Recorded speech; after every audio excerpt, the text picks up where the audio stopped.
Hi. ఒక దర్శకుడి దార్శనికతకు ఒక నిర్మాత నమ్మకం తోడైతే అద్భుతమైన కళాఖండాలు ఉద్భవిస్తాయి. సీతారామం అనే ఒక మహా అద్భుతమైన ప్రేమ కావ్యం పుడుతుంది. ఈరోజు ఈ సినిమా ఇంతటి ఘన విజయం సాధించడానికి ముఖ్య కారణమైన దర్శక నిర్మాతలు ఈరోజు నాతో ఉన్నారు. I have with me director Hanu Ravipudi and also producer Ashwini Dutt గారు.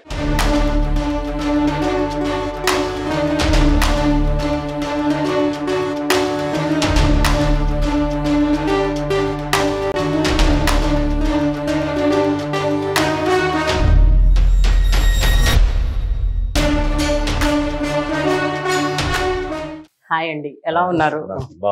Beaming with success. మామూలు సక్సెస్ కాదు సార్, కానీ విని ఎరగని సక్సెస్. అంటే ఇది సినిమా తీస్తున్నప్పుడు, సినిమా తీయక ముందు మీరు ఊహించారా యాజ్ అ ప్రొడ్యూసర్ అంటే ఈ లెవెల్లో సక్సెస్ వస్తుందని? తను చెప్పినప్పుడమ్మా ఇంట్రోల్ పాయింట్ వినగానే నేను షాక్ అయ్యా. యాస్టీస్గా సెకండ్ హాఫ్ చెప్పినప్పుడు చాలా కాలం నుంచి మన మనసులో ఉన్న కోరిక ఇలాంటి సినిమా తీయాలనే లెవెల్లోనే చెప్పాడు. టెఫిక్గా ఉంది. ఇది కరెక్ట్గా 5-6 నెలలు టైం పట్టినా దీన్ని కరెక్ట్గా ఆర్డర్లో పెట్టి తీస్తే సూపర్ సక్సెస్ కొడతాము, నా కోరిక తీరిపోద్ది అని అనిపించింది అమ్మ. ఇంకా ఆయన తీసిన విధానం చూసిన తర్వాత వేరే అనిపించింది. కానీ ముందు ఇది నా ఫస్ట్ ఫీలింగ్. మా స్వప్నం అంటే మీకు దీని పూర్వం చెప్పాలి కదా. హను అనేవాడు చాలా మంచి టెక్నీషియన్. గ్యాప్ డైరెక్ట్లు ఎదుగుతున్నారు, హను దగ్గర ఏమైనా ఉందే విను స్వప్నక్క అన్నాడు నాగి. అలాగే నెక్స్ట్ డే పిలిపించింది, వెళ్ళి నాకు వచ్చి చెప్పింది, డాడీ నేను విన్నాను, భలే ఇంట్రెస్టింగ్గా ఉంది, నువ్వు వింటావా? నేను నెక్స్ట్ డే నేను ఇమీడియట్గా వినేసాను. వినేసిన తర్వాత నాకు ఆ రెండు షాక్. అక్కడి నుంచి నా మొట్టమొదటి నుంచి దట్ డే అతను కథ చెప్పినప్పటి నుంచి నా దగ్గర ఉన్న ఏకైక హీరో దుల్కర్. అవునా? No other choice. నా డెసిషనే దుల్కరే. తను దుల్కర్ అనగానే హ్యాపీ. బట్ స్వప్నం ఇంకేదో ఒకటి 2 ఆప్షన్స్ అనుకుందామా అని కొద్దిగా 4-5 రోజులు టైం తీసుకున్నారు. కానీ ఏకంగా ఫైనల్గా ఇట్ ఇస్ దుల్కర్. ఓ పెద్ద హీరోయిన్గా పెట్టాం. ఈసారి కూడా ఒక మంచి సజెషన్తో వచ్చాడు. డైరెక్టర్ ఇచ్చినట్టుగానే నాకు విన్నాడు, మా డిస్కషన్ స్టోరీ లైన్ విన్నాడు.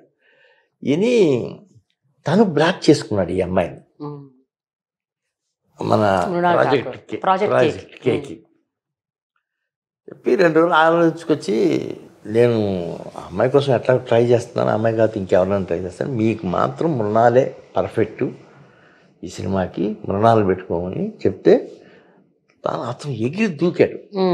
నాకు కొత్త అమ్మాయి కావాలండి, కరెక్ట్గా కొత్త అమ్మాయి కావాలని గంటలో ఏదో చూసొచ్చి ఈ అమ్మాయి ఫిక్స్ అయిపోతాను నేను అని వెళ్ళి కథ చెప్పేశాడు. ఇట్లా ఒక్కొక్క సినిమా ఒక సెన్సేషనల్గా నడవటానికి చరిత్రలో ఏనాడు చూసుకున్నా అన్నీ అలా కుదురుతాయి. ఈ వంటకి అలా కుదిరినాయి. హను గారు, ప్రియా ఓకే, స్వప్న మీకు తెలుసు, నాగి వాళ్ళందరూ తెలుసు, బట్ దత్ గారి స్టైల్ ఆఫ్ సినిమాలు మీకు తెలుసు. ఆయన గత 50 ఏళ్ళుగా ఎలాంటి సినిమాలు తీశారు ఏంటి అని. సో ఫస్ట్ ఇట్లా స్వప్న ఇట్లా మనం తీద్దాము అని అన్నప్పుడు వైజయంతి బ్యానర్లో తీద్దాం, దత్ గారి ప్రొడ్యూసరు, ఇలాంటి టాక్ నడిచినప్పుడు మీకు ఎక్కడన్నా ఒక చిన్న డౌట్ ఉండేనా, అమ్మో దత్ గారికి నచ్చుతుందో లేదో ఈ కాన్సెప్ట్, ఈ సినిమా, ఈ స్టోరీ, అంటే ఆయన తీసిన సినిమాల స్టైల్ వేరు కదా, would he like it or not అని ఏమన్నా ఒక ఆ డౌట్ ఎప్పుడు లేదండి. ఇంకోటి ఏంటంటే ఆయన తీసిన సినిమాలన్నీ కూడా ఆ టైంలో కూడా out of box ideas technically. But నేనేమంటున్నానంటే దే ఆర్ లైక్ బిగ్, అంటే లార్జర్ దెన్ లైఫ్ క్యాన్వాస్, పెద్ద సినిమాలు, భారీ బడ్జెట్లు అండ్ యునో బిగ్ స్టార్స్. ఆయన తీసిన మామూలు సినిమాలు కాదు సార్, ఒక్కదాని మించి ఒక పెద్ద సినిమాలు. సో అందుకని అంటున్నాను, though it is out of the box అయినా హిస్ స్టార్ కెపాసిటీ, క్యాన్వాస్, ఇవన్నీ they are like larger than life కదా అండి. అంటే బేసిక్ గా ఒక సినిమా స్కేల్ ని గేజ్ చేయడంలో దత్ గారు చాలా ఎక్స్పర్ట్. ఆయనకున్న ఎక్స్పీరియన్స్ అలాంటిది ఫ్రమ్ ద పాస్ట్ 50 years నుంచి జరుగుతుంది. సో ఆయన దాంట్లో చాలా ఎక్స్పర్ట్. బేసిక్ గా కథ వినగానే ఆయన ఫస్ట్ నో కాంప్రమైజ్, ఆయన నోట్లో ఎప్పుడు వచ్చిన మాట ఒకటే, నో కాంప్రమైజ్, వరల్డ్ లో ఎక్కడున్న లొకేషన్ వెళ్ళి షూట్ చేయండి, అస్సలు కాంప్రమైజ్ అవ్వద్దు, ఎక్కడున్నా సరే. అలా ఎన్ని తిరిగాము, ఎన్ని చేసాము. అందుకనే ఇప్పుడు అంత రిచ్గా ఉంది అంటే కారణం ఒక్కడితోటి ఏదో అవ్వదండి. ఫిల్మ్ మేకింగ్ అనేది it's not at all one man army show. It's team effort. ప్రతి ఒక్కళ్ళకి ఒకటే పేజ్లో ఉంటేనే అవుతుంది అది 100%. ఈ ఒకటే పేజ్లో తేయడానికి, అందరినీ ఒకటే పేజ్లో తేయడానికి ఇద్దరు ఒక పేజ్లో ఉండాలి. మెయిన్ ప్రొడ్యూసర్, డైరెక్టర్, వీళ్ళిద్దరూ ఒకటే పేజ్లో ఉన్నప్పుడు మిగతావన్నీ ఆటోమేటిక్గా సెట్ అయిపోతాయి. సో ఈ సినిమాకి అది జరిగిపోయిందండి. That's why it's history. తన పేజ్లో ఉండి అతను ఎంత కష్టపడ్డాడో తను అంత కష్టపడి Swapna it is so Swapna's and Hanu's film. Swapna అసలు very hard working woman, very creative అండి ఆ విషయంలో మాత్రం. అంటే తనకి ఏం అవసరం అనేది తెలుసు తనకి. ఇంకా అసలు అంటే ఇంకా అన్కాంప్రమైజ్ అసలు. అంటే సేమ్ బ్లడ్. మీరు అన్నట్టు ఈ డైలాగ్ వింటాం, నేను స్టోరీ విన్నా. ఇంకో విషయం ఏంటంటే నేను ఏ స్టోరీలోనూ ఎక్సెప్ట్ జగదేవి విడతలో సుందరి తప్ప నేను ఏ స్టోరీలోనూ 4-5 రోజులు మించి కూర్చోను. అక్కడి నుంచి నాకు బోర్ కొట్టేస్తుంది. అక్కడి నుంచి పాపం చిరంజీవి గారు ఉంటే చిరంజీవి గారు, రాజేంద్రరావు అంటే రాజేంద్రరావు వాళ్ళు చూసుకుంటారు కదా. బట్ ఫస్ట్ టైం ఖాళీగా ఉన్నాను.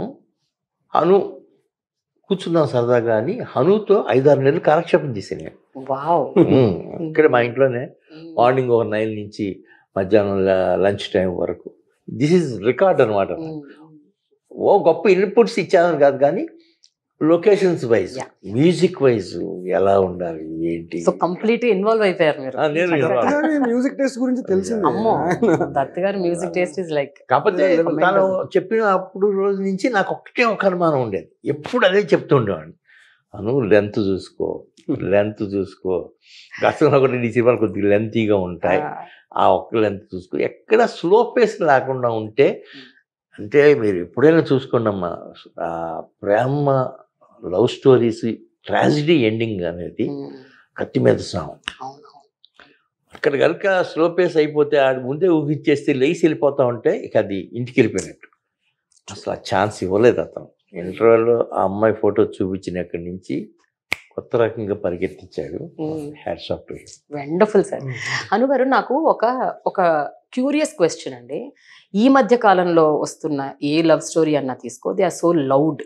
అంటే loud love stories, skin show, you know, అంటే ఏం ట్యాబూస్ వదిలేశారు అందరూ. There is nothing, it's okay even if you have live in relationships, have sexual associations, physical relationships, ఇలా రకరకాల కాన్సెప్ట్స్ మీద లవ్ స్టోరీస్ అల్లుతున్నారు.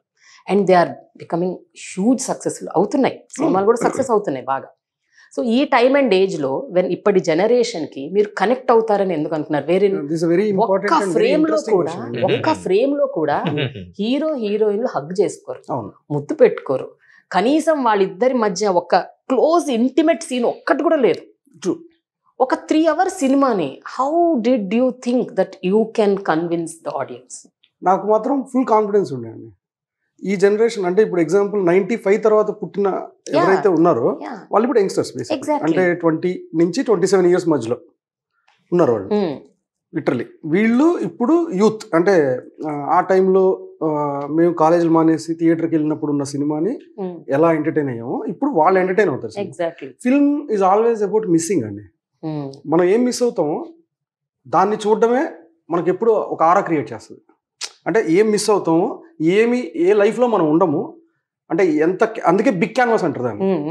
అంటే ఇప్పుడు లార్జర్ దాన్ లైఫ్ ఫిల్మ్ ఎందుకు ఎప్పుడు వర్కౌట్ అవుతుంది అంటే అలాంటి లార్జర్ దాన్ లైఫ్ మనకి తెలియదు కాబట్టి మన లైఫ్లో ఏదైతే మిస్సింగ్ ఉంటుందో దాని మీద ఎప్పుడు ఒక ప్రత్యేకమైన ఆకర్షణ ఉంటుంది, అది తీసుకెళ్ళిపోద్ది అక్కడికి.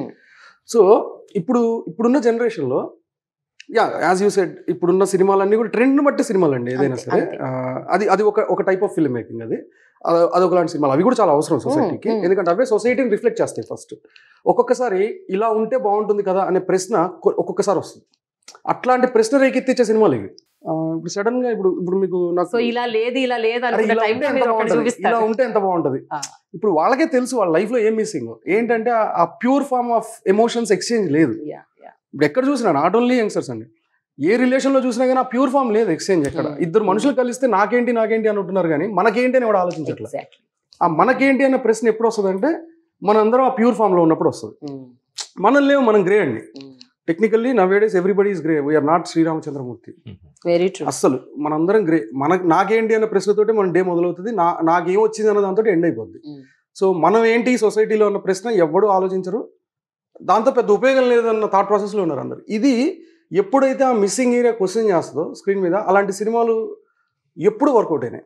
అంటే మీరు ఎగ్జాంపుల్ తీసుకుంటే పీరియడ్ ఫిల్మ్లో, అంటే పీరియడ్ మనం చూస్తున్న టైంలో కూడా పీరియడ్ ఫిల్మ్స్ ఉన్నాయి, మనం చూస్తున్న టైంలో వెనకాల స్టోరీస్ ఉన్నాయి, అవి చాలా అట్రాక్ట్ చేసినాయి మనకి. మనకి ఆ జనరేషన్ తెలియదు, ఇప్పటికీ స్టిల్ మనం మిస్ అమ్మ వచ్చినా చూస్తాం, గుండమ్మ కథ వచ్చినా చూస్తాం, గీతాంజలి స్టిల్ ఈ జనరేషన్ చూస్తుంది. అంటే అది ఎప్పుడు కూడా ఒక అట్రాక్షన్ ఉంటుంది, దానికి ఒక పుల్ ఉంటుంది, దానికి ఒక మ్యాగ్నెటిక్ ఎనర్జీ ఉంటుంది, ఎందుకంటే అవి నిజం కాబట్టి. అలా ఉంటే బాగుంటుంది అన్న ఆలోచన ప్రతి ఒక్కళ్ళ మస్తిష్కంలో ఉంటుంది.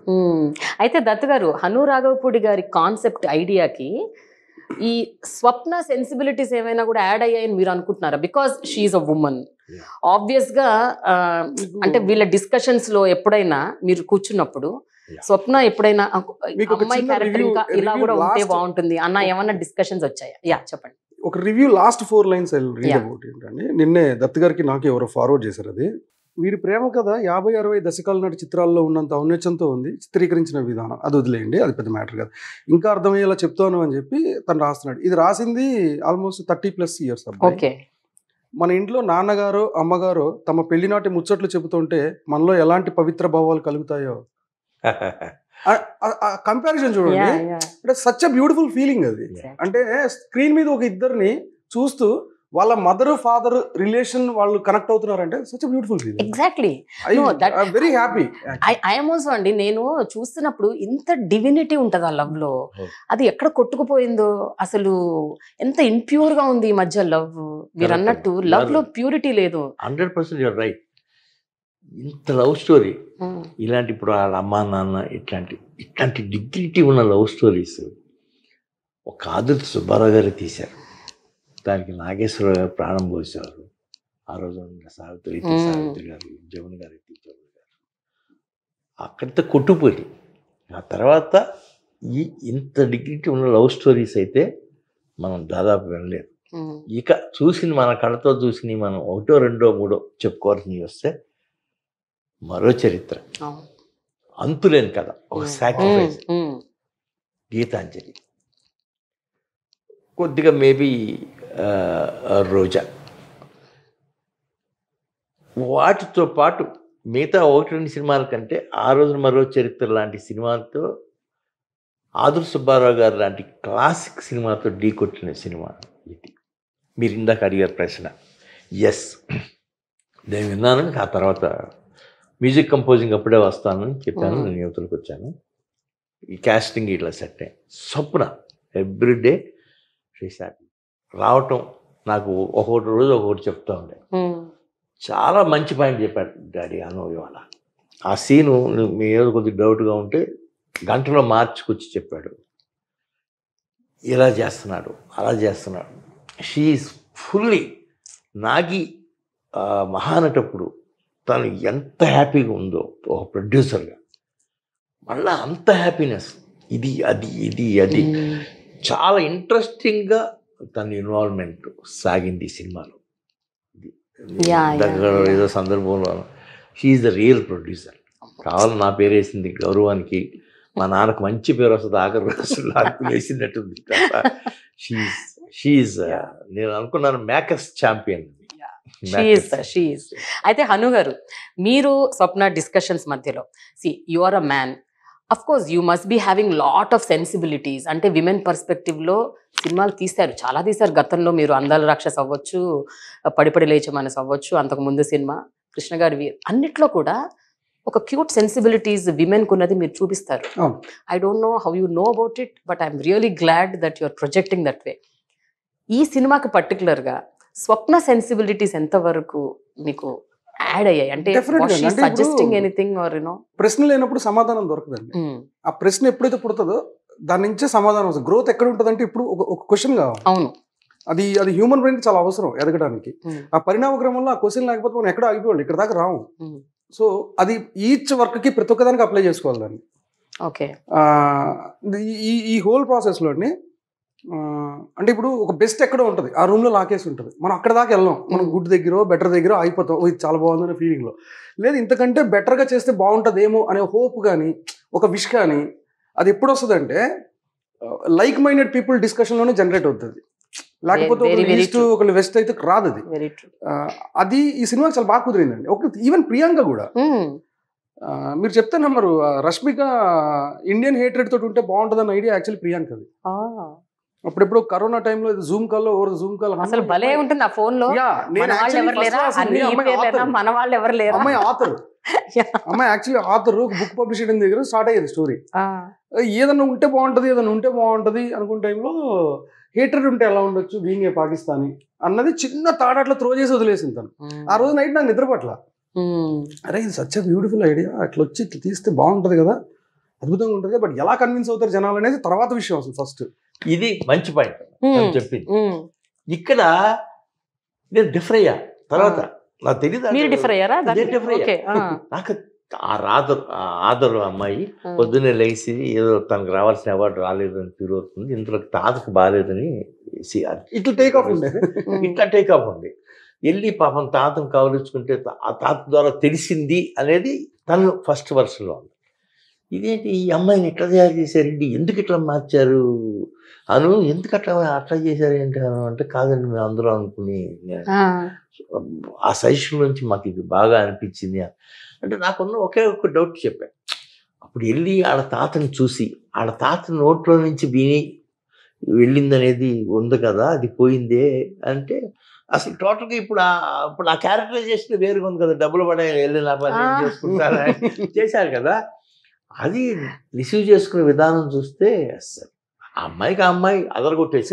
అసలు ఒక విషయం అండి, రష్మిక క్యారెక్టర్ ద్వారా ఇంటర్వెల్ వరకు కూడా ఎప్పుడైతే తనకి ఓహో సీతామహాలక్ష్మి వీళ్ళది ఇంత మంచి లవ్ స్టోరీ అని తెలుసుకునేంత వరకు కూడా she so reckless, indifferent, caring ఉండదు. బట్ టువర్డ్స్ ది ఎండ్ ఆమె మీద విపరీతమైన తెలిసిపోతుంది దెబ్బకి. how you've transformed that character.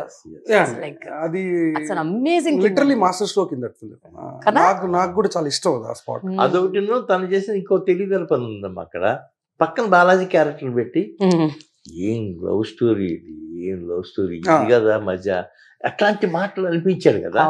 అక్కడ మనం కూడా కన్విన్స్ అయిపోయాం, ఆ అమ్మాయి కూడా కన్విన్స్ అయిపోయింది. నిజమే, correct, that is very very true. ఎక్కడ ఏ నిమిషంలోనూ ఏ క్యారెక్టర్ని మిస్యూజ్ చేయలేదమ్మా, తూకం వేసినట్టు తీసుకొచ్చి పెట్టాడు. ఇప్పుడు లైబ్రరీగా నటించారు ఆవిడ, తరుణ్ భాస్కర్ మదర్, ఎంత డిగ్నిఫైడ్గా ఆవిడ అలా చేసింది ఇవాళ చేసింది అని చెప్పి. ఇక అక్కడి నుంచి దివాన్లు వీళ్ళందరూ నాకు బాగా, నేను మొదటి నుంచి వ్యతిరేకించింది హను చెప్పగానే స్వప్న పిలిపించేసింది ఆవిడ, ఎవరు కర్ణాటకలో డాన్సర్ రుక్మిణి గారు. ఏంటిది బాగా మొహం అది పీక్కుపోయింది, ఏంటి అను ఇట్లాంటి డెసిషన్ తీసుకున్నారు అని అన్నాను, అంతే అయిపోయింది. తర్వాత ద హోల్ ఫిలిం చూస్తుంటే ఆ అమ్మాయికి ఒక క్యారెక్టర్ డబ్బింగ్ చెప్తే నాకు నిజంగానే ఆ రోజుల్లో ఆదిత్య గారి సినిమా చూసిన ఫీలింగ్ వచ్చింది. ఎంత గొప్ప క్యారెక్టర్ అమ్మాయి ఎంత బాగా చేసింది, ఎంత బాగా ఉంది అని అనిపించింది. సో విజువలైజేషన్లో వాళ్ళకి ఎంతైనా కానీ రాసుకున్నప్పుడు ఉండే వాళ్ళ విజువలైజేషన్ మనం అప్పుడు క్యాచ్ చేయలేం. మనం తెర మీద చూస్తే ఆహా ఇది కదా ఎందుకు పెట్టుకున్నారు వీళ్ళు, సో అప్పుడైనా తనైనా డెసిషన్స్ కరెక్ట్ అని అట్లాంటి చాలా చేశారు. హను గారు సినిమా మొత్తం చూస్తే 1965 బ్యాక్ డ్రాప్ లో ఆబ్వియస్ గా అప్పట్లో కట్టు బొట్టు ఎట్లా ఉండేది అన్నది మీరు చూపించారు. కానీ హీరోయిన్ పాత్రధారికి మీరు చాలా ఎఫర్ట్ పెట్టినట్టు కనిపిస్తుంది. Especially the saris she wore, the blouses, తన హెయిర్ స్టైల్, ప్రతి ఒక్కటి కూడా డిస్టింక్ట్ గా ఉంటుంది. అంటే నిజంగా ఆ రోజుల్లో ఆడవాళ్ళు అట్లా ఉండేవాళ్ళో లేదో మాకు తెలీదు. Because my mother belongs to that generation. అప్పటి అంటే she was in their 30s or 25-30 ఉండేది. So but she was not like that. అంటే తన వాళ్ళు కానీ తన మనుషులు కానీ ఎవరు అలా ఉండేవాళ్ళు కాదు. బట్ మీ ఇమాజినేషన్ ఏంటి, ఎందుకు మీరు you wanted to show her in that form, that kind of అలాంటి ఒక పర్టికులర్ శారీస్, అలాంటి ఒక హై నెక్ బ్లౌజెస్? అమ్మాయి స్థాయి ఏంటంటే world's richest women. So which మనం పోర్ట్రే చేసిన విధానం అది. బట్ అమ్మాయి ఎంత గ్రౌండెడ్ అంటే లెఫ్ట్ లెగ్ తో తను కూడా వెళ్ళిపోగలదు. She respects everything. First of all ఒక అక్బర్ కున్న క్వాలిటీస్ అన్ని ఉన్నాయి తనకి చూస్తే. అంటే Akbar he respects Hindu culture and all, he wears bottu and all. Like that. She reads Ramayana. మీరు అబ్జర్వ్ చేస్తే ఆ ట్రైన్ లో ఫస్ట్ కనిపించేది రామాయణం భారతం బుక్స్ ఉంటాయి. ఆ లెటర్స్ పెడతారు కదా ట్రైన్ లో ఫస్ట్ దాంట్లో. So it is everywhere. ఆ అమ్మాయి కృష్ణుడు రాముడు కలిపిన ఒక కృతికి ఆ అమ్మాయి భరతనాట్యం చేస్తుంది పైన. సో ఆ అమ్మాయి ఇన్హెరెంట్ గా ప్రతి ఒక్క స్పేస్ లో కూడా డ్యూయాలిటీ ఉంది. మోర్ ఓవర్ అమ్మాయికి చాలా రెస్పెక్ట్ ఉంది, చాలా కల్చరల్ అట్రాక్షన్ ఉంది టువర్డ్స్. అంటే నేను బిలీవ్ చేసింది కూడా అదేనండి. కరెక్ట్. వాళ్ళ బ్రదర్ తో కూడా లాస్ట్ లో ఒక డైలాగ్ అంటుంది కదా, బై ద వే నేను నీకు ఇబ్బంది అయితే నన్ను you can call me Sita, problem అని చెప్పి అమ్మాయి వెళ్ళిపోతుంది అక్కడి నుంచి. సో దానివల్ల ఇంకొకటి ఏంటంటే అవంతా బాగుండడానికి కారణం mine is only colour choices అండి. అంటే we hired fantastic costume designer. Exactly. Sheetal Sharma, Gangubai, brilliant అండి అసలు. హెయిర్ స్టైల్ తను వేసుకున్న అది తను అండ్ స్వప్న అండి. నేను నిజంగా చెప్తున్నాను, ఆ స్పాట్ లోకి అసలు నా ఇంత బ్రెయిన్ కూడా పెట్టలేదు నేను. అవునా? నేను చాలా చాలా ఫ్రీ స్పేస్ నాకు అది. So now my question is, so women technicians do they add value if they are around you? అంటే మీరు గతంలో ఎన్నో సినిమాలు చేశారు. ఈ సినిమాకి మిగతా సినిమాలకి ఇఫ్ యూ కంపేర్ చేస్తే విమెన్ టెక్నీషియన్స్ తో వర్క్ చేయడం అన్నది ఎట్లా ఉంటుంది? చాలా బాగుంటుంది అండి. యాక్చువల్లీ వీళ్ళకున్న పేషెన్స్ ఎవరికి ఉండదు, వాళ్ళకున్న ఫోకస్ ఉండదు.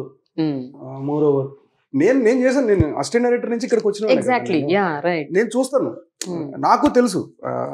సో వీళ్ళకున్న ఫోకస్ ఎవరికి ఉండదండి, అంత పేషెన్స్ ఎవరికి ఉండదు. ఫస్ట్ ఆఫ్ ఆల్ అంటే దాని ఏమంటారు, బుల్స్ లాగా అదే పని మీద ఉంటారు ఏదైనా చెప్తే. సో దట్ ఈస్ చాలా చాలా ఫోకస్డ్గా ఉంటారు. చాలా ఇంపార్టెంట్ థింగ్. చాలా బాగా చెప్పాడు మహాను. మాకు కొత్త నాగి వచ్చిన తర్వాత ఆ సినిమాలో ముగ్గురు ఎంతమంది తనకు అసిస్టెంట్ డైరెక్టర్స్, ఆర్ట్ అసిస్టెంట్లు అన్నారు. నేను ఒక రోజు హనుతో అన్నా, హను అక్కడ పనిచేసే విధానం భలే ఉంది హను, నువ్వు ఇప్పుడు స్వప్న ప్రియాంకతో పనిచేస్తున్నట్టుగా అసలు నువ్వు కూడా ఇక్కడి నుంచి ఫ్యూచర్ లో 2-3 అసిస్టెంట్ డైరెక్టర్, అసోసియేట్ డైరెక్టర్ అమ్మాయిలను పెట్టుకో. ఇప్పుడు యాస్టిస్ గా ప్రాజెక్ట్ కే ఏ డిపార్ట్మెంట్ లో చూసినా 36 మంది ఉన్నారు. అప్పో ఇప్పుడు హనుక్ కూడా ఓ పక్కన స్వీటీ, ఓ పక్కన స్వప్న, ఇంకో పక్క గీత, ఇంకో పక్క దివ్య, వీళ్ళంతా ప్రొడక్షన్ సైడ్ చాలా మంది వర్క్ చేశారు. సో తనకి కూడా ఆ కంఫర్ట్ జోన్, అంటే లేడీ ఓరియంటెడ్ సినిమా లాగా తీస్తున్నప్పుడు వాళ్ళందరూ వాళ్ళు మాట్లాడుకునే విధానం అది ఇది ఎక్కడో చోట రఫ్ గా రోజు మాట్లాడుకునే భాష నుంచి ఒక మృదు మధురంగా ఉంటుంది కదా, అట్మాస్ఫియర్ వేరు నిజంగా. హను గారు, మీ సినిమాల్లో ఒక డిస్టింక్ట్ గా నాకు ఎప్పుడు కనిపించే ఒక ఫ్యాక్టర్, వెరీ సున్నితంగా మీరు రాసే డైలాగులు, అది ఫస్ట్ సినిమా నుంచి రిఫ్లెక్ట్ అవుతుంది. ఈ సినిమాలో ఇంకా పరాకాష్ఠకి వెళ్ళిపోయింది అది. ప్రతి పదం ఎంత హృదయంగా ఉంటుందో, అసలు తెలుగు పదాలు మీరు కూర్చిన విధానం, మీరు రాసిన పద్ధతి, ప్రతి డైలాగ్, ఈవెన్ పాటల్లో కూడా ఐ థింక్ మీ ఇన్పుట్స్ లేకుండా పాటలు రావు ఆబ్వియస్ గా. సో ఐ థింక్ ప్రతి వర్డ్, అంటే ఇంత కాన్షియస్ గా తెలుగుని అంతగా చొప్పించాల్సిన అవసరం ఎందుకు అనిపించింది మీకు? Why did you feel that way? అంటే అవసరం ఈ సినిమాకి అయితే డెఫినెట్ గా అవసరం అండి. బికాస్ ఇప్పుడు మనం మాట్లాడుకునే 10 మాటల్లో అప్పటి బ్యాక్ డ్రాప్ లో ఉందని కంపల్సరీగా ఇంతటి తెలుగు పెట్టారా? అది కాన్షియస్ గా కానీ సబ్ కాన్షియస్ గా కానీ కంపల్సరీ చేయాల్సిన పని ఈ సినిమా అయితే. బట్ ఇప్పుడు మనం జనరల్ గా మాట్లాడే మాటల్లో మనం 10 మాటలు మాట్లాడితే 6 మాటలు ఇంగ్లీష్ తో కలిసి, అవును, లేకపోతే ఆ వ్యక్తికి అర్థం కాదు అవతల వ్యక్తికి. ఇప్పుడు మీరు ఒక 20 years, ఒక 20-20 సంవత్సరాల వయసు ఉన్న ఒక పర్సన్ తో మీరు కమ్యూనికేట్ అవుతున్నారంటే, మీరు మాట్లాడే మాటలు మొత్తం తెలుగు మాటలు పెడితే దానికి అర్థం కాదు. కొన్ని పదాలు వాడుకలోంచి వెళ్ళిపోతున్నాయి రోజు రోజుకి, కరెక్ట్, లిటరల్లీ. సో అది వెరీ బ్యాడ్ స్టేజ్. అది చాలా చాలా దారుణమైన పరిస్థితి యాక్చువల్లీ టెక్నికల్లీ చెప్పాలంటే. ఎందుకంటే ఒక మనిషి సంస్కరించబడాలంటే ఒక భాష పూర్తిగా రావాలండి, ఒక భాష అన్నా రావాలి. అది మాతృభాష అన్న అవ్వచ్చు, ఇంకో భాష అన్న, ఏదో ఒక భాష, ఒక్క లాంగ్వేజ్ కనుక వస్తే పూర్తిగా సంస్కరించబడతాడు. అది నాలెడ్జ్. అది ఎక్కడి నుంచి రాదు, నాలెడ్జ్ ఎక్కడి నుంచి రాదు. మీరు చూడండి, నాకు ఇంగ్లీష్ అంత రాదు, నాకేమి రాదు. నేను ఏదో బతుకు తెరువుకి అంటే నేర్చుకోవడం అంటే నేను కమ్యూనికేట్ చేయగలను అంతవరకే. నేనేమి దాంట్లో ఏమి ఒక కరెక్ట్గా 10 లైన్లు కరెక్ట్గా రాయలేదు. ఎటు కాకుండా అయిపోతుంది పరిస్థితి. అంటే ఇప్పుడు ఎవరు కూడా దాన్ని పట్టించుకోవట్లేదని కాదు, అందరికీ ఇష్టమే తెలుగు, బట్ అక్కడ ఎక్కడ ఉపయోగపడతలేదు కదా అని అంటే ఎక్కడ లైఫ్ లో ఎక్కడ ఉపయోగపడలేదు అనుకుంటున్నారు, కానీ అది తెలియకుండా ఎంత ఉపయోగపడుతుంది ఎవరికి అర్థం కాదు. అది ఇన్విజిబుల్ గ్రోత్, అది ఇంటర్నల్ గా గ్రో అయ్యేది. అది బట్ మేకింగ్ టైమ్ లో మీకు అది రిస్కీ అనిపించలేదు? అది నా క్వశ్చన్. ఎందుకంటే ఇప్పటి జనరేషన్ దే లవ్ స్టోరీస్. వాళ్ళు చూస్తున్నప్పుడు ఏం మాట్లాడుతున్నారు, మళ్ళీ వెనక్కి వెళ్ళి చూడాలి, ఇదేం తెలుగు, ఇంత తెలుగు ఏమిటి. ఇక్కడ నేను చిన్న స్మార్ట్ ప్లే చేశాను. I will tell you. ఇప్పుడు భాష రెండు రకాలుగా మాట్లాడచ్చు. అర్థమయ్యే తెలుగు మాట్లాడచ్చు, అర్థం కాకుండా కూడా మాట్లాడచ్చు. దాన్ని కొంచెం ట్విస్ట్ చేస్తే అర్థం కాదు. అర్థం అయ్యేలా చెప్పాలి అంటే దానికి ఒక పద్ధతి ఉంది. ఇప్పుడు పద్య కవిత్వానికి గజ కవిత్వానికి ఉన్న తేడా. శ్రీశ్రీ గారు ఈజీగా అర్థం అవుతుంది. శ్రీశ్రీ గారు ఈజీగా అర్థం అవుతుంది. ఎందుకు అర్థం అవుతారు? అది గజ కవిత్వం. చాలా చాలా సున్నితంగా ఉంటది, చాలా ఈజీగా అర్థమైపోద్ది, వెళ్ళిపోద్ది మైండ్ లోకి. సో అక్కడ ఉన్నది ఏంటంటే గజ్జం కావాలి మనకి మాట్లాడడానికి. కానీ అవి కూడా పద్యానికి సంబంధించిన పదాలు ఆయన వాడినవి మోర్ స్ట్రాంగ్ గా ఉంటాయి. అలాగా నేను కూడా చేసింది ఏంటంటే దీంట్లో అర్థం అయ్యేలాగా ఉండాలి, కానీ తెలుగే ఉండాలి. దీనికి వేరే దారి లేదు. ఎవరు అంటే వీళ్ళ స్టోరీలో ఎప్పుడు అవసరమైతే వాళ్ళ స్థాయిని బట్టి ఇంగ్లీష్ వస్తుంది, హిందీ వస్తుంది, ఏది వస్తే అది వస్తుంది. కానీ దీంట్లో ఆ మ్యాజిక్ జరిగిందండి. లిటరలీ ప్రతి స్పేస్ లో మ్యాజిక్ జరిగింది. అసలు ఏంటి సార్, ప్రతి ఫ్రేమ్ లో ఆ తెలుగు ధారాళంగా అలా వెళ్తూ ఉంటే అసలు త్రివిక్రమ్ గారు స్టేజ్ మీద అన్నారు చూడండి, శివనెల గారి గురించి తెలుసుకోవాలి అన్న ఒక తపన పెరుగుతుందని. అట్లా మీ సినిమా చూస్తుంటే తెలుగు నేర్చుకోవాలి, తెలుగు మాట్లాడాలి అన్న ఒక తపన మధ్య మధ్యలో తన సినిమాల్లో పాపం అది ఇచ్చే దాంట్లో కూడా ఉంటుంది, కృష్ణ గారి వీరప్రేమ కథలో ఉంటుంది. ఇవాళ మన సినిమా అంతా ఫెంటాస్టిక్. అలాగే ఇప్పటి వరకైనా ఈ హను లాంటి వాళ్ళు అప్పుడప్పుడు తీసేది వరకైనా ఇది బతికుందంటే, ఈ తెలుగు బతికుందంటే ఏకైక కారకుడు స్వర్గీయ దాసనారాయణ రావు. ఆయన డైలాగు, అదే కదమ్మా ఇప్పటివరకు అక్కడి నుంచి తదనంతరం ఇప్పుడు ఇది ఇవాళ హనువు తీశాడు కదా, ఇక రేపు నుంచి ప్రతి వాళ్ళు ఇంట్రెస్ట్ పెరుగుతుందా? మీరు చూస్తే మీరు ఆఫ్టర్ సీతారామం యంగ్స్టర్స్ అందరూ కూడా తెలుగులో కవితలు రాయడం మొదలెట్టారు. దాని మీద మీరు చూడొచ్చు, విపరీతమైన ఫ్లోట్ అమెరికా నుంచి లెటర్స్ రాయటం. అమెరికా నుంచి అయితే భార్యాభర్తలతో పాటు వాళ్ళ పిల్లలు కూడా నేర్చుకోవాలి అనేది ఎప్పటి నుంచో మొదలైంది. మన తెలుగు అసలు దీని మీద కవిత్వం వాళ్ళు రాస్తున్నారమ్మా, ఎంత బాగా. అసలు మీకు ఒక చిన్న అనెక్డోట్ చెప్పాలండి. My daughter belongs to this generation. అంటే మా అమ్మాయికి ఇప్పుడు 21 ఏళ్ళు, షీస్ 21. మమ్మీ ఎంత బ్యూటిఫుల్గా ఉంటుందా లెటర్ రాస్తే. లెటర్ రాయటం తెలియదు కదా సార్ వాళ్ళకి, they don't know how to write a letter. ఏమైనా వాట్సాప్లు, అది కూడా షార్ట్ కట్లు, ఇమోజీలు, లేకపోతే మెయిల్స్ అంత అఫీషియల్. వాళ్ళకి ఒకళ్ళకి లెటర్ రాయటం అన్నది ఇంకా మా generation still we wrote letters. మన generation we still wrote letters. వీళ్ళకి అసలు లెటర్ రాయటం తెలియదు కదా. I also want to write letter to somebody. అంటే లవ్ లెటర్ కాదు, ఏదో ఒక లెటర్ రాయాలి, లెటర్ రాయాలి అన్నది. అవి చెప్పాల్సింది ఇండియన్ పోస్ట్ కూడా మూసేశారమ్మా, గవర్నమెంట్ పుణ్యం అని. కొరియర్ ఒకటే బతుకుంది. రియల్లీ కదండి. అంటే ఎంత బ్యూటిఫుల్ కాన్సెప్ట్ తీసుకొచ్చారు మీరు. బిగినింగ్ నుంచి ఎండింగ్ వరకు it rotates around the letter. ఒక లెటర్ రాయాలి అన్న ఆ ఫీలింగ్ ఉంది చూసారు, అది ఇట్స్ అ బ్యూటిఫుల్ ఫీలింగ్.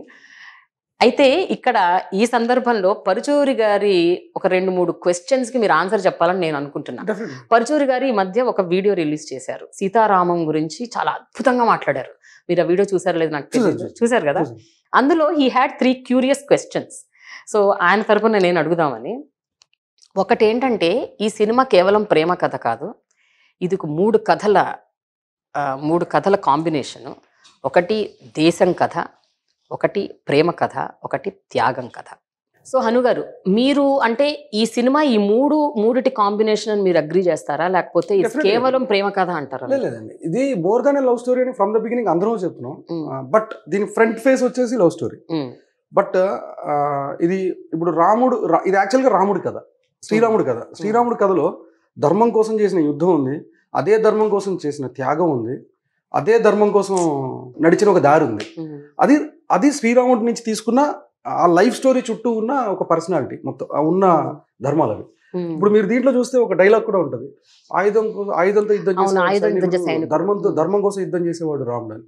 అది indirectly reference to the Rama. So ఇది డెఫినెట్ గా ఆయన అన్నట్టు మోర్ ఓవర్ ప్రేమ కథ, దాంట్లో సమ్మిళితమైన దేశభక్తి కథ, దాంట్లో అంతర్లీనంగా ఉన్న త్యాగం కథ.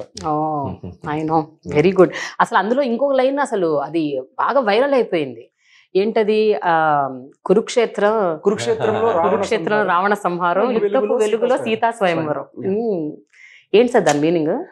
అది మన తెలుగుకి మాత్రమే ఉన్న ఒక అత్యద్భుతమైన వరం అండి. మనం జనరల్ గా మనం చూసే ఉంటాం అష్టావధానాలు శతావధానాలు అని జరుగుతాయి. ఒక ప్రశ్న ఉంటది, దానికి ఒక పూర్ణం ఉంటది. అది ప్రశ్న. దీంట్లో పూర్ణం ఏంటంటే సినిమా కాబట్టి విజువల్ గా ఇచ్చాను అంతే.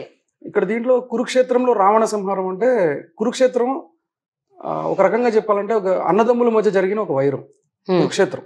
ఓకేనా? దాయాదుల మధ్య ఇద్దరు దాయాదులు. ఇది ఒక రకంగా రిలేటివ్స్, ఒక రకంగా బ్రదర్స్, ఒక రకంగా బ్రదర్స్, రైట్? అంతే కదా, అన్నదమ్ముల పిల్లలు లిటరల్లీ. ఇక్కడ హిందువులు ముస్లింలు ఉన్నారు, వీళ్ళ మధ్యలో జరుగుతున్న యుద్ధం. అది వీళ్ళు కారణం కాదు. Beautiful metaphor. వీళ్ళు కాదు కారణం, టెక్నికల్లీ వీళ్ళు కాదు కారణం. కారణం వేరే, కంప్లీట్ ఎవడో క్రియేట్ చేశాడు ఆ కారణాన్ని. ఎవరు ఉద్దేశపూర్వకంగా దాంట్లో ఇరుక్కోలేదు. సో అది కురుక్షేత్రం అయింది. రావణ సంహారం అనేది రావణుడు అనేవాడు ఇక్కడ థాట్, పరస్త్రీ వ్యామోహం ఉన్నవాడు. పరస్త్రీ వ్యామోహం ఉన్నవాడు రావణుడు. అక్కడ నలుగురు అప్పటిదాకా ఎవరు కూడా ఆ అమ్మాయి దగ్గరికి వచ్చి బాగుంది కదా అంటే మేము ముస్లిం అంటే పర్లేదు అందంగా ఉంది కదా అంటాడు. అంటే పరస్త్రీ వ్యామోహం అనే ఆలోచన రావణ సంహారం, ఆ థాట్ ని చంపడం.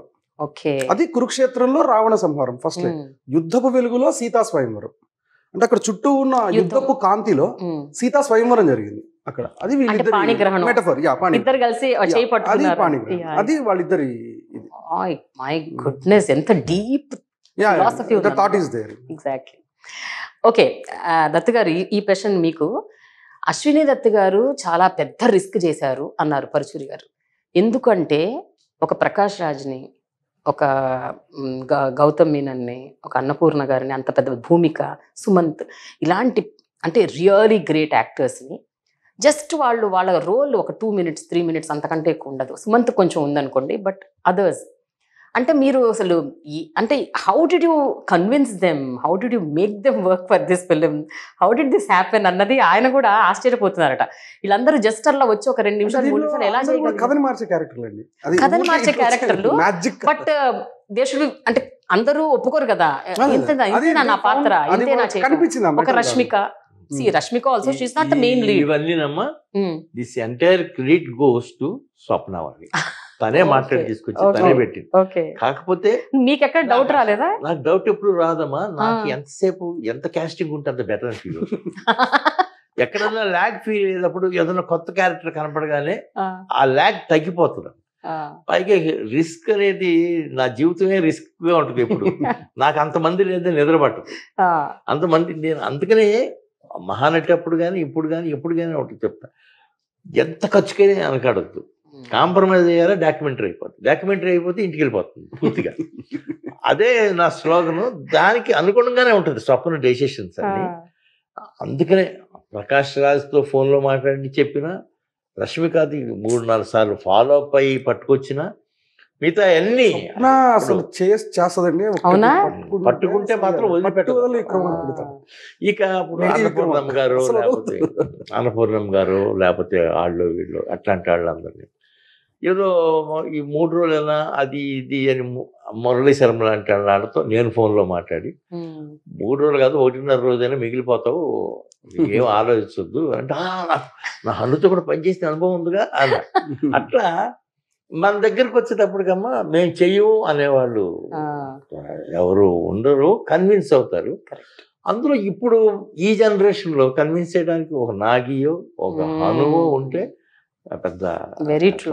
అందులో స్వప్న లాంటిది ఇంకా హ్యాండిల్ చేస్తుంది కదా, making champion. I know she's ఇంకంతే వెళ్ళిపోతుంది అలా. అయితే హను గారు, సుమంత్ని ఒప్పించడం అన్నది how did that happen? Because Sumanth face చూస్తే ఎవ్వరు కూడా ఆయన్ని అసలు గ్రే షేడ్ లో కాదు కదా, మామూలు లైటెస్ట్ గ్రే షేడ్ లో కూడా మనం ఊహించలేము. అంటే how did you even get that idea that ఈ పాత్రకి ఆయన ఆ థాట్ కి అదే స్ట్రెంగ్త్. ఎవరికి ఆ థాట్ రాదు, చాలా పాజిటివ్ గా ప్లెజెంట్ గా ఉంటారు ఆయన అన్నదే స్ట్రెంగ్త్ థాట్కి. ఆయన ఒప్పించడానికి అంటే కథ చెప్పడానికి వెళ్ళాను. ఆయన హను గారు నేను కథ మొత్తం చదువుతానండి అన్నారు. ఇది ఇంకా సూపర్ సార్ అని చెప్పి నేను మొత్తం స్క్రిప్ట్ ఇచ్చాను, ఆయనకి మెయిల్ చేశాను. ఆయన చదవడం మొదలెట్టారు. నెక్స్ట్ డే ఈవినింగ్కి ఆయన మొత్తం చదివారు. మొత్తం చదివేసి ఫస్ట్ హాఫ్ చదివిన తర్వాత ఇక్కడ బ్రేక్ తీసుకున్నారంటే, దీంట్లో నేను చేయడానికి ఏం కనపడతలేదు నాకు, ఎందుకు ఇంత చెప్పాడు నాగాను, స్వప్న వీళ్ళందరూ ఎందుకు ఇంత చెప్పారా అనుకున్నారంట. ఒక 1/2 hour బ్రేక్ తర్వాత సెకండ్ హాఫ్ స్టార్ట్ చేశారంట చదవటం. దెన్ తను ఆల్రెడీ తను సినిమా చూసినప్పుడు జనాలకి ఏవేవైతే ఎమోషనల్ గా ఏమైతే జరిగినాయో అవన్నీ ఆయనకు చదివినప్పుడు జరిగినాయి చూస్తూ. సో అసలు తను కంట్రోల్ చేసుకోలేకపోయారు. ఇమీడియట్ గా స్వప్నకే చేసినట్టున్నారు first. Swapna this is author backing, ఇలాంటి ఒక రోల్ కోసం నేను వెయిట్ చేస్తున్నాను అంటే హను చెప్పినప్పుడు Swapna the way she presented to Sumanth కొద్దిగా నెగిటివ్ షేడ్ ఉంటుందా అది ఉంటుందా అని నువ్వు ఆలోచించొద్దు, it will be fantastic for you మా అందరి ఫీలింగు అని తను చెప్పింది ముందే. చెప్పగానే హను వెళ్ళాడు చెప్పాడు. అంటే కరెక్టే కదా, నేను ఇట్లాంటిది చేయలేదు, స్వప్న లాంటిది అంత బాగా జడ్జి చేసింది అంటే ఇది డెఫినెట్గా నా మీద కొత్తగా వర్కౌట్ అవుతుంది అనుకున్నాడు. తను తీసిన విధానం అలాగే తీశాడు, చాలా బాగా కన్విన్సింగ్గా తీశాడు. అతను అంతకంటే కన్విన్సింగ్ యాక్ట్ చేశాడు. ఫ్లైట్లో వెళ్తున్నప్పుడు అతను ఆలోచించుకోవటం కానీ అవి కానీ ఇవి అసలు ఒక పాయింట్ ఆఫ్ టైంలో ఎస్పెషలీ లాస్ట్లో తనని అంటే ఆప్షన్ ఇచ్చినప్పుడు నువ్వు మాకు ఇన్పుట్స్ ఇస్తావా లేకపోతే చచ్చిపోతావు అన్నప్పుడు నాకు భార్య పిల్లలు ఉన్నారండి, నీ ఇన్పుట్స్ ఇచ్చేస్తాను ఎక్కడుందో మీరు పేల్చేయచ్చు అని ఆ సీన్ ఉంది చూడండి. అక్కడ you will get so angry on him. అంటే అంత బ్యూటిఫుల్ గా he perform that particular scene కదా. ఆ సీన్ అసలు I think highlight of that turning.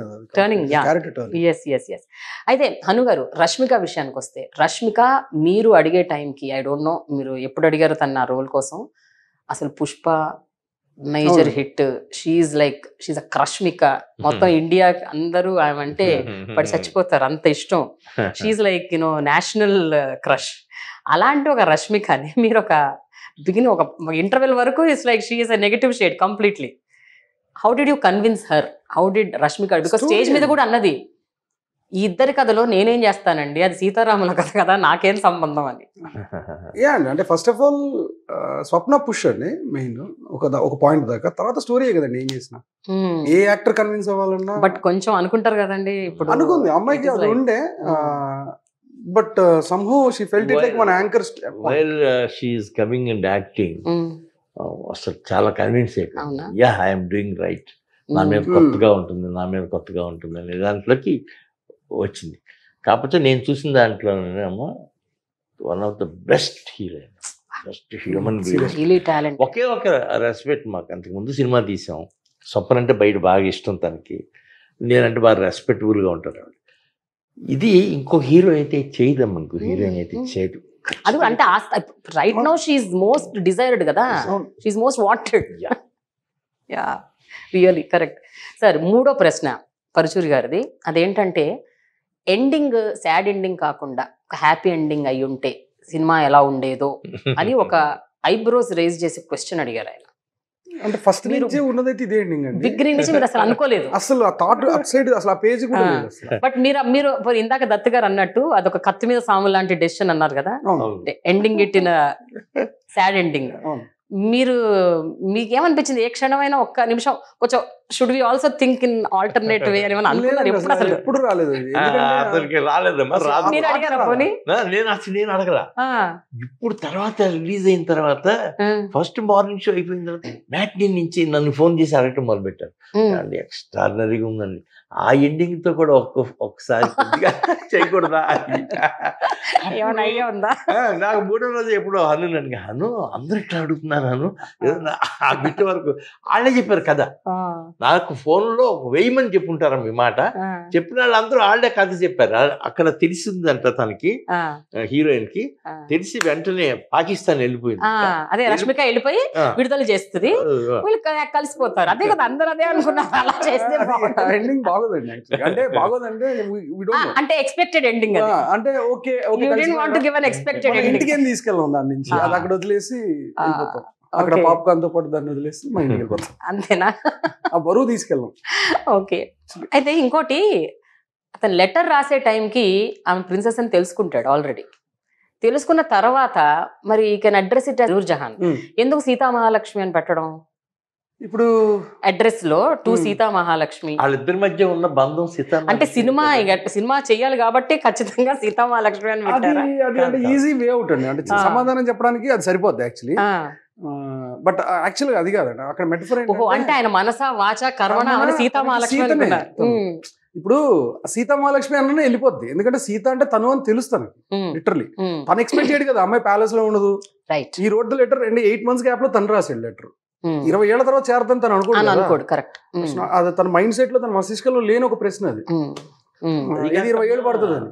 Audience కూడా తొందరగా కన్విన్స్ అవడానికి ఏంటంటే, నీకు ఇష్టం లేదా నన్ను సీత అని పిలువు అని కూడా వాళ్ళ బ్రదర్ దగ్గర వచ్చేసింది కదా, అందుకని అసలు చాలా కన్విన్సింగ్ గా అనిపించింది. అప్పుడు ఎప్పుడైతే అతను 600 రూపాయల జీతగాడిని ప్యాలెస్ లో ఉండే అని అన్నప్పుడు ఎవరి కళ్ళంకైనా నీళ్ళు జారి. అసలు ఆ లైన్స్ అండి, ఈ ఉత్తరం చదివే టైంకి నేను ఉంటానో లేదో, ఈ కళ్ళతో ఉత్తరం కనిపిస్తుంది. అంటే తన ప్రెజెన్స్ తీసుకొచ్చాం అక్కడ. అండ్ నా చుట్టూ నిశ్శబ్దాన్ని చెరిపేస్తూ నువ్వు వెనక్కి తిరిగి రమ్మనే పిలుపు వినిపిస్తోంది. సో అది బాగా సెట్ అయింది. హను గారు, మీకు ఏమైనా అద్భుతమైన లవ్ స్టోరీస్ ఉన్నాయా పాస్ట్ లో? ఏం లేవండి, అదే నేను చెప్పింది. మన జీవితంలో ఏముండదో ఆ వెలితి ఏదైతే ఉంటుందో దాని మీద మన అవగాహన ఎక్కువ ఉంటుంది. బట్ మీకేదో ఒక ఇన్స్పిరేషన్ ఉండుంటుంది. అంటే అది నవల అయి ఉండొచ్చు, సినిమా అయి ఉండొచ్చు, లేకపోతే మీ వ్యక్తిగత లైఫ్ లో మీరు ఎవరినో చూసిన ఒక కథ అయి ఉండొచ్చు. ఇస్ దేర్ ఎనీథింగ్ దట్ నాకు ఆల్ టైమ్ ఇన్స్పిరేషన్ క్యారెక్టరైజేషన్ మాత్రం మిస్ అమ్మండి. సావిత్రి గారి క్యారెక్టరైజేషన్ ఆల్ టైమ్ ఫేవరెట్ అది. అంటే ఇప్పుడు కాదు, ఇంకా కొన్ని తరాలైనా కూడా ఎవరు రాయలేడు అలాగా. అంటే అంత ఉమెన్ ఫ్రీడమ్ తోటి, అంత ఆరా తోటి ఒక క్యారెక్టర్ రాయటం అనేది అది అంత ఈజీ కాదు. అది నాకు ఎప్పుడు అదొక రిఫరెన్స్ పాయింట్. అంటే అక్కడ కనపడుతుంది నాకు అది, ఆ పర్సనాలిటీ, ఆ క్యారెక్టర్ అంతా. అది యాక్చువల్లీ మీరు ఇందాక అడిగారు కదా, మీకు రెస్పెక్ట్ ఎక్కడి నుంచి వచ్చిందో మీకు ఆన్ స్క్రీన్ ఉమెన్ మీద అని, ఆ సినిమా నుంచి వచ్చింది నాకు చాలా చాలా ఇష్టం అది. నేను ఇప్పటికీ చూస్తూ ఉంటాను, ఎవ్రీ వీక్ ఏదో ఒక సీన్ అయినా చూస్తా కంపల్సరీ. లవ్ స్టోరీస్ మీరు చెప్పే విధానంలో ఒక still there is a divinity, there is అంటే లవ్ లో డివినిటీ ఉంది. Love is not just like that. 100% అది నమ్మటం వదిలేయండి, నమ్మిన దాన్ని తీయటం, తీసిన దాన్ని మెప్పించటం, దట్ ఈస్ ద కదా irony. Direction is always conviction అండి. కన్విక్షన్ స్ట్రాంగ్ గా ఉంటేనే కనబడుతుంది అది స్క్రీన్ మీద, లేకపోతే రాదు. I always believe that. అంటే లేకపోతే ఇంతమంది ఇన్ని డిఫరెంట్ మైండ్ సెట్స్ తోటి ఈ ప్రపంచం ఇట్లా ఉంది అంటే definitely there is a power of love. దేవుడు ఎంత నిజంగా ఎగ్జిస్ట్ అయి ఉన్నాడో అది కూడా ఇన్విజిబుల్ గా అలాగే ఎగ్జిస్ట్ అయింది ప్రపంచంలో. అదొక్కటే కనెక్ట్ చేస్తుంది మనుషులు. దత్తు గారు, మీకేంటండి హను గారు నెరేటివ్ లో మీకు నచ్చిన పాయింట్ ఏంటంటే, ఆయన నెరేటివ్ అవ్వచ్చు, ఆయన డైరెక్షన్ అవ్వచ్చు, ఆయన థాట్ ప్రాసెస్ అవ్వచ్చు, what is it that you really అంటే got connected to? What Swapna says, ఏ రోజైనా టెక్నిక్ని అతనిలాగా వాడుకునే director very rare daddy. Technique అంటే తీయటం పర్ఫెక్ట్గా వాళ్ళ ఎక్స్ప్రెషన్స్ని పూర్తిగా. ఈ మధ్యకాలంలో మీరు ఎప్పుడైనా చూడండి, ఏ సినిమా అయినా 2 హీరోయిన్ల మీదే ఆడి అమోఘమైన సక్సెస్ వచ్చిన సినిమాలు, 1 మహానటి, 2 ఈ సినిమా. కరెక్ట్. ఈ 2 హీరోయిన్ని చాలా గొప్పగా చూపించారు ఈ 2 డైరెక్టర్లు. మనకి ఎప్పటికైనా 5-6 సంవత్సరాలు ముందుకెళ్ళినా వెనక్కి తిరిగి చూస్తే రెస్పెక్టెడ్ లేడీస్గా నిన్న కీర్తి, వాళ్ళ మృణాలు కనపడతారు. అది వాళ్ళ చేతిలో ఉన్న చాకచక్యం. దానికి కెమెరా వాడటం, కెమెరా యాంగిల్స్ వాడుకోవటం, దాని బ్యాక్గ్రౌండ్ స్కోర్, దాని నేను చాలా డిఫర్ అయ్యేవాడిని. అమ్మ ఇప్పుడు 6 పాటలు 7 పాటలు అయిపోతున్నాయి, లెంత్ ఎక్కువ అవుతున్నాం, సెకండ్ హాఫ్ ఇంకా ఏదో పద్యం అంటున్నారు, చిన్న ఇది అంటున్నారు ఏంటి చూసుకోండి అని అంటే, మన మహానటిలో లాగానే ఉంటుంది అండి. తను కన్విన్స్ చేశాడు, సార్ బ్యాక్గ్రౌండ్ స్కోరు బదులు మనం ఈ 2 పెడుతున్నామండి అన్నాడు. అలాగే డాన్స్ పాట పెట్టాడు, తర్వాత అతను 2 విడిపోయినప్పుడు పెట్టాడు. అవి 2 చోట్ల 2 బ్రహ్మాండంగా వర్కౌట్ అయ్యాయి. బట్ ఆఖరిలో ఆ అమ్మాయి ఈ కాశ్మీర్లో ఏం చేస్తుంది అని సుమంత్ అడగగానే ఈ అమ్మాయి వెళ్తూ ఉంటే లొకేషన్స్, ఆ పాట తను పాడింది. ఆఖరి మా సినిమాలో మహానటుడు కూడా ఆఖరిలో ఒక పాట రమ్య బెహ్రా పాడింది. ఈ అమ్మాయి ఇక్కడ గెలుపు లేని సమ్మర్, అది ఇదేమో కన్నులు. నాకు అనిపించింది అది ఎంత మూర్ఖుణ్ణి నేను, ఇదే కదా ఇది, ఎందుకు బ్యాక్గ్రౌండ్ స్కోర్ పెట్టుకుందాం, బాగా చేశారు కదా అని అనున్నాను. అదే వాళ్ళు చేస్తుంటే కొంప ఆరిపోయేది. ఆ మాటలు ఇంతే కదా మనకి కళ్ళమ్మ నీళ్ళు వచ్చినాయి. అంతేనా డైరెక్టరే వాళ్ళ ఆలోచించరా. అక్కడ అమ్మాయి పాడిన విధానం కూడా అంత గొప్పగా పాడింది.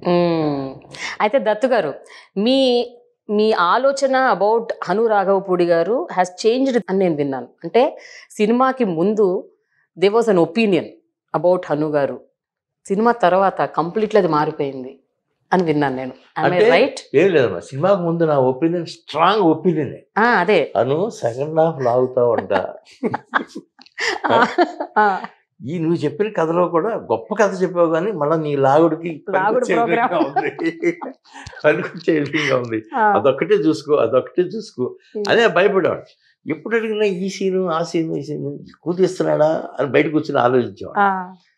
బట్ కాకపోతే అన్నెసరిగా తీడు గ్యారంటీగా ప్రతి సీను స్వప్న ఆయన డిస్కస్ చేస్తే జరుగుతూ ఉంది షూటింగ్.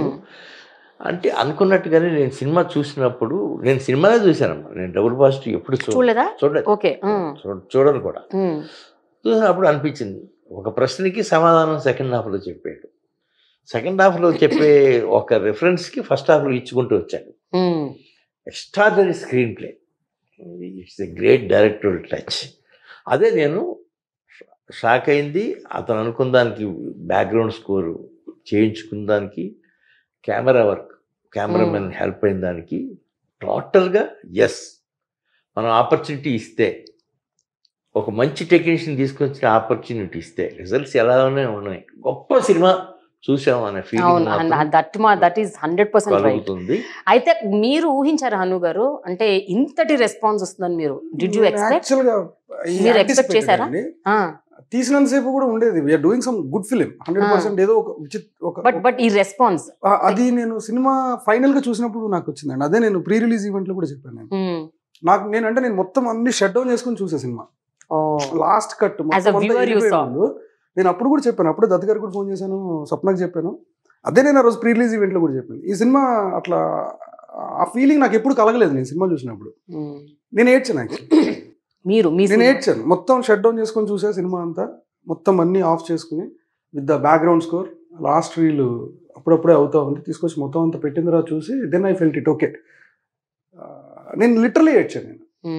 నాకు అప్పుడు అనిపించింది okay this is something else. ఇది నేనే ఇంత ఫీల్ అయ్యానంటే డెఫినెట్గా ఇది ఏదో జరుగుతుంది అని నాకు అనిపించి స్వప్న కూడా చెప్పినారు. నేను ఈరోజు చెప్పేస్తున్నాను, నాకు ఏదనిపిస్తే అది స్టేజ్ మీద, తర్వాత మీ ఇష్టం అని నేను వచ్చి నాకు అనిపించింది చెప్పేసాను నేను ఆ రోజు. అందరూ ఇదేంటి ఇంత ఎక్కువ మాట్లాడుతున్నాడు అనుకున్నారు, కానీ వాస్తవంగా నాకు అనిపించింది. అహంతో చెప్పింది కాదు, అది నిజంగా వచ్చింది.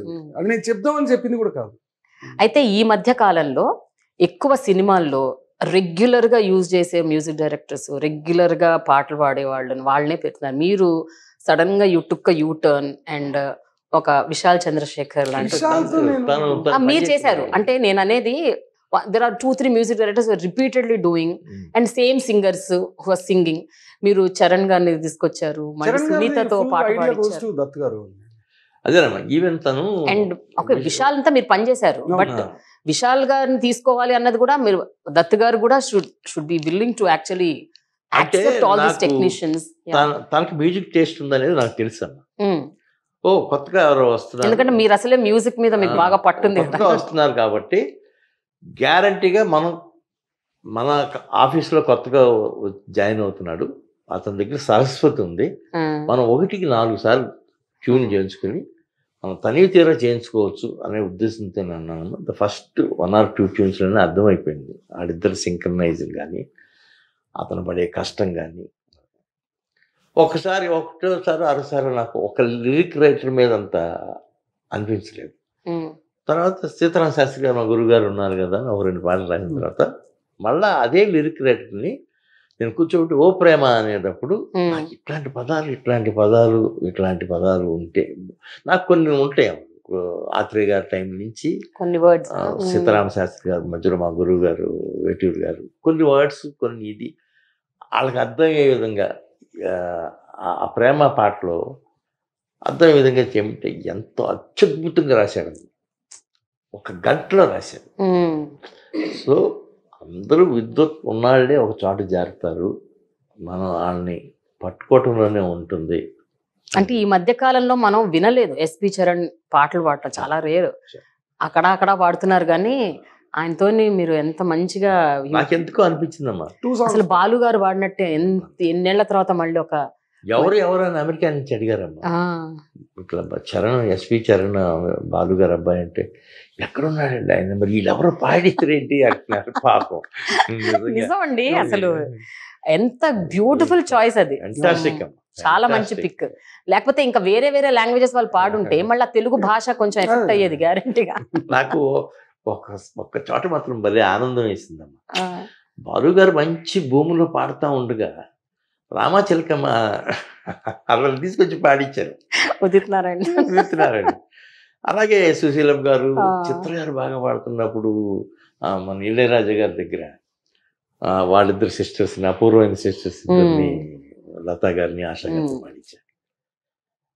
బాలు గారికి అంత మధుర గాయకుడిని మన మధ్యలో ఆపాము.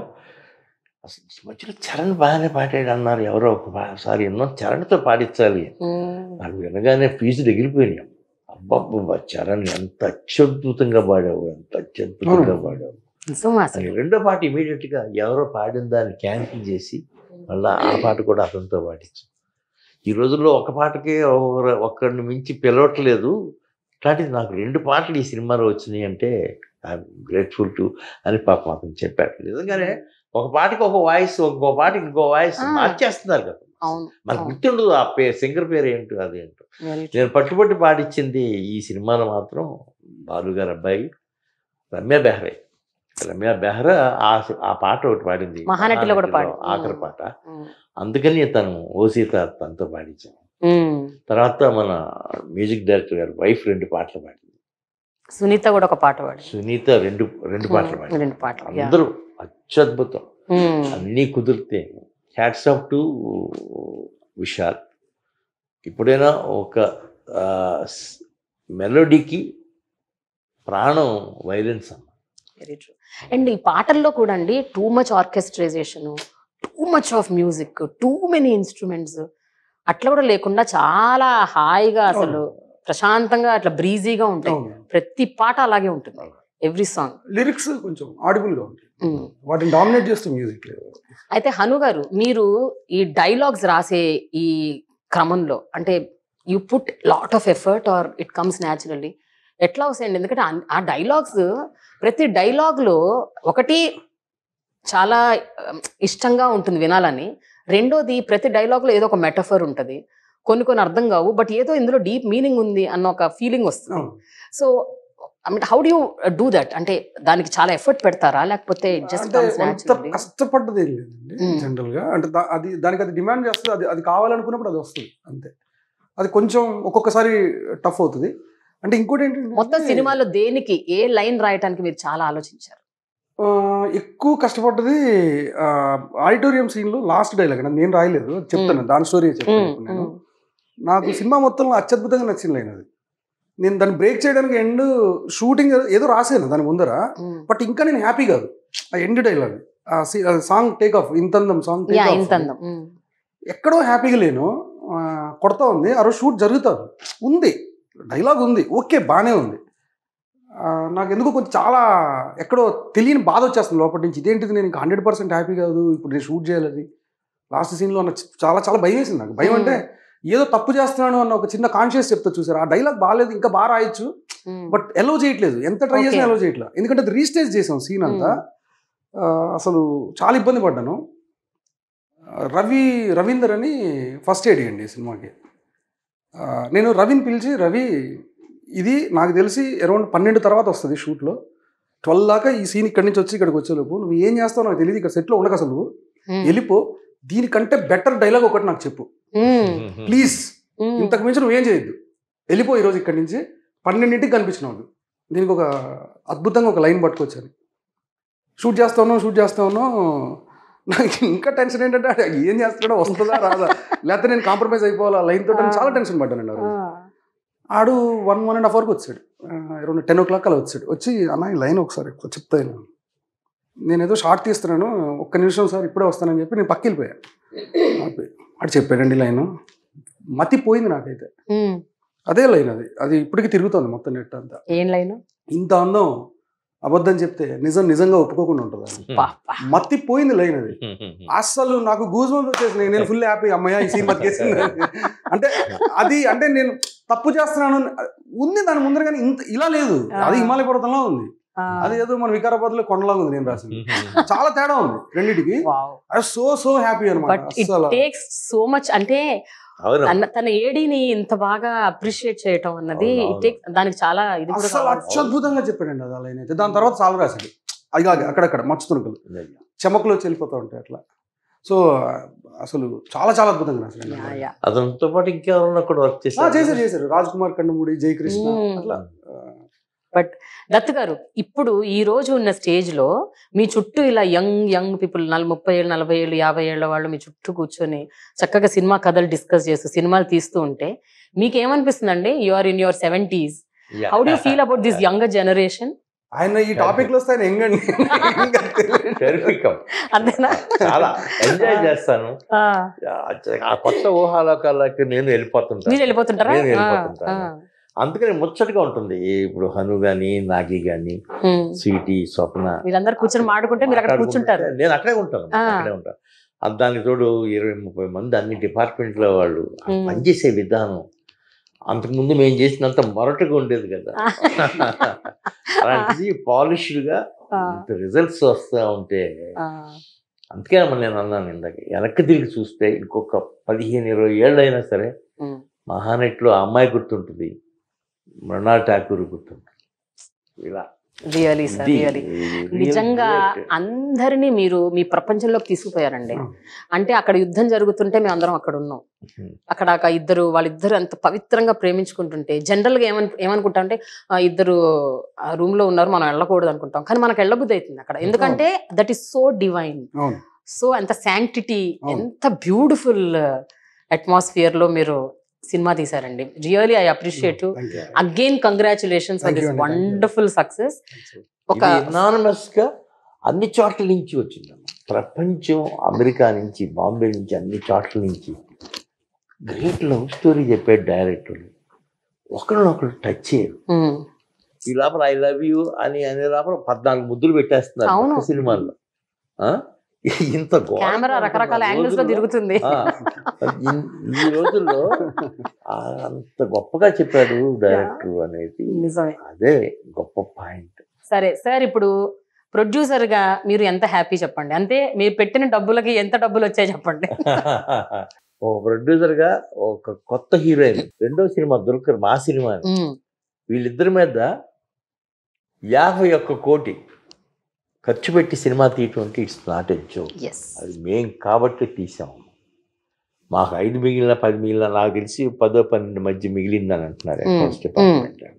అది ఇవాళ లెక్క సార్, ఇంకా ఉంది ఆ పిక్చర్. అవి బాకీ నా 50 ఏళ్ళ కెరీర్ లో నేను తీసిన ఏ సినిమాకి నాకు ఇంత అప్రిసియేషన్ రాలా, ఇంత రెస్పెక్ట్ రాలా, నాకు కూడా ఇంత సాటిస్ఫాక్షన్ రాలా.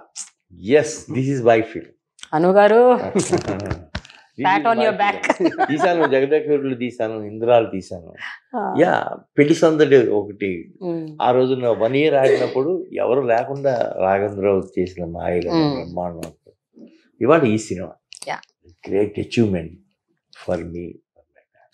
ఫైనల్ గా హను గారు, మీ ఫస్ట్ సినిమా అందాల రాక్షసి. ఆబ్వియస్ గా మనం తీసిన మొదటి సినిమా హిట్ అవుతే అది ఉన్న కిక్కే వేరంటారు. So that you got lot of appreciation. But all said and done, ఈ సినిమాకి మీ తీసిన మొట్టమొదటి సినిమాకి కంపారిజన్ చేయాల్సి వస్తే what gives you more satisfaction? అంటే అది మీ బేబీ ఫస్ట్ మూవీ.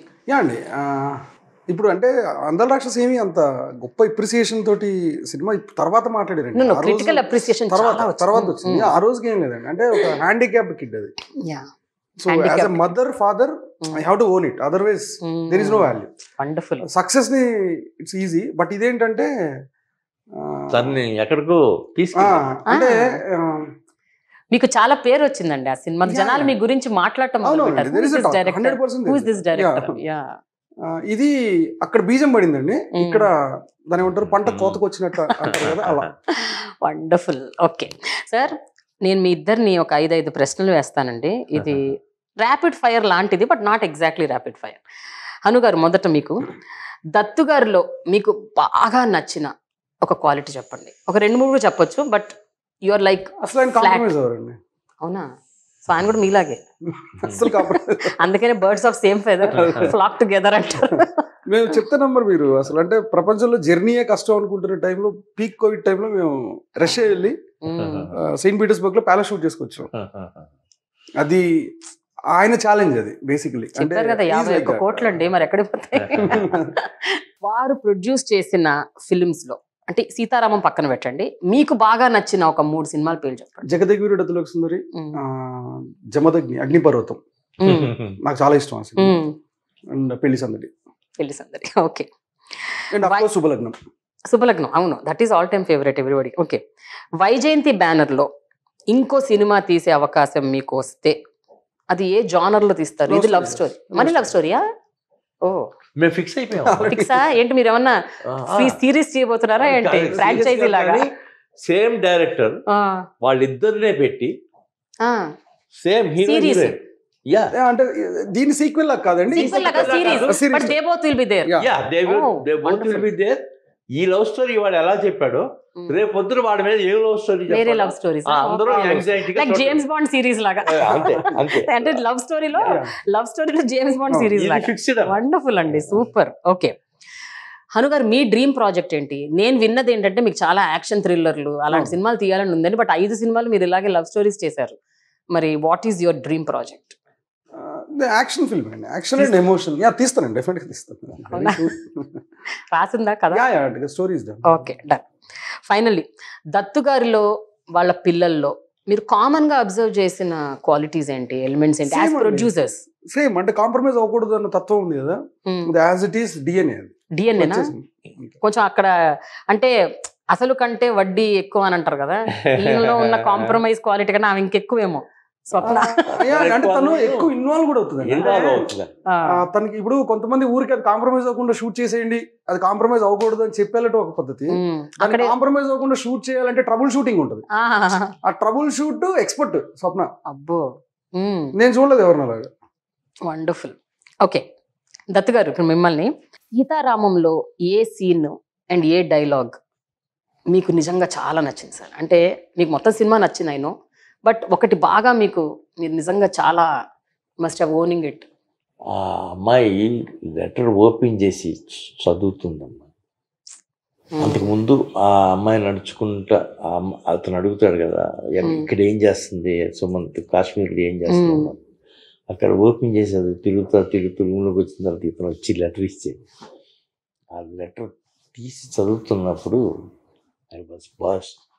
థియేటర్లో నేను, నా వైఫ్, నేనేం చేశానంటే ఇక్కడ జోక్ చెప్పాలి, థియేటర్లో చూద్దాము మనం అనుకున్నట్టుగానే నేను థియేటర్లోనే చూస్తాను అని బుక్ చేశాను. ఒక నిమిషం భయం వేసింది, అందరూ ఏడుస్తున్నారు ఆల్రెడీ, నాకు అమెరికా నుంచి ఫోన్లు వచ్చేసినాయి, ఫోన్ వచ్చింది. సెంటిమెంట్గా తిరుపతిలో థియేటర్లోకి వెళ్ళాను, బిగినింగ్ చూసేసాను కాబట్టి థియేటర్ అయిపోయింది. అమ్మ ఇప్పుడు మనం థియేటర్కి వెళ్ళి ఏడుస్తూ కూర్చుంటే నిర్మాత ఏడుస్తున్నాడు పాపం అంటారేమో, అలాగే ఏడుపు వస్తుంది మనకు తెలుసు కదా, ట్రై చేద్దామని ఇంట్లో నేను మా ఆవిడ సినిమా వేసుకున్నాను. ఇంట్లో కూడా ఏడ్చేసారా? ఏడ్చేసాను ఇంట్లో కాబట్టి ఇంకా ఫ్రీగా ఏడ్చాను. బాగుంది సార్, సూపర్. సార్ సీతారామం కాకుండా హను తీసిన మిగతా 4 సినిమాలు మీకు ఏ సినిమా ఇష్టం? నాకు కొద్దిగా మాస్ మెంటాలిటీ కాబట్టి నాకు కృష్ణగాడి పేరు ప్రేమ విపరీతంగా నచ్చింది.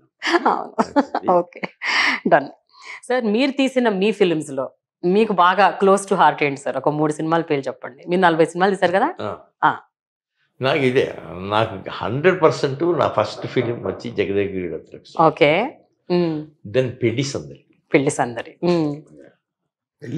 వైబ్ అండి, అసలు ఏముంటుంది సార్, అసలు frame by frame it is like exciting, full adrenaline rush అంటారు.